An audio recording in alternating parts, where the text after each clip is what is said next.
Let's ask Elle-R, would you like to collaborate with me? Okay. Okay, we can't use that one.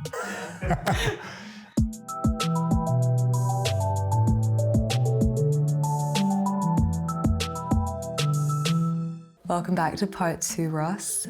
In part 1, we discussed AI and new media art in the traditional art world. But in the second part, we're going to be talking about curating AI art and what that means for you as an artist. Can't wait. We have Elle here, this bot that I trained on Elle in my text conversations that can talk sort of like us.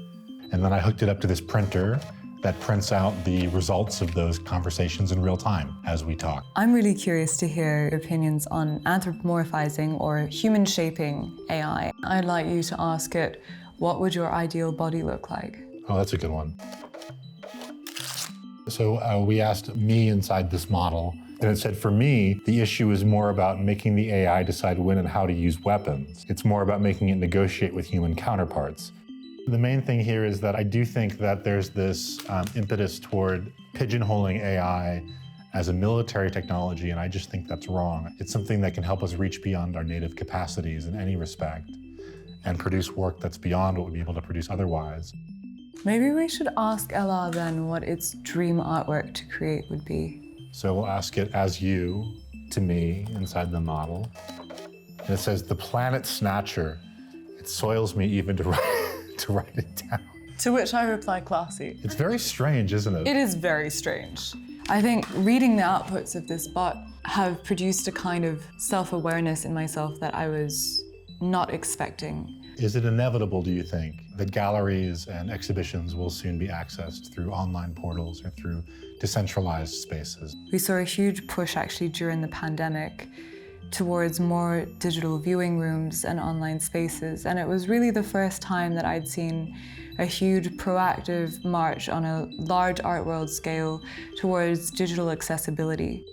I think you should ask, why do you think that displaying new media art is so important to the Elle bot? Okay, I'm asking it that. Let's see what it says.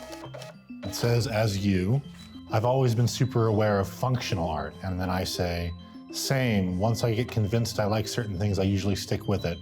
Art that looks cool but doesn't work, I know enough about tech to know which ones don't work, and I like to test them, lol. It's really interesting because, let's test. I think at the beginning, the way that this bot functions, of course, is it's dependent on our personal experiences. From your perspective, you're essentially describing your experience as a new media artist. I try to find new functionalities for existing technologies and emerging technologies. I wonder what you think about the implications on copyright and compensation, such as artist royalties, for AI art and other forms of potential intellectual property that's generated using AI. I think that AI can be used as a tool to augment human creativity and to extend the reach of what we can do creatively. But human creators need to be compensated fairly for their work. Yeah, I agree. Elle, it's been great catching up with you and a wonderful, strange conversation with Elle. Let's do this again soon. Let's do it.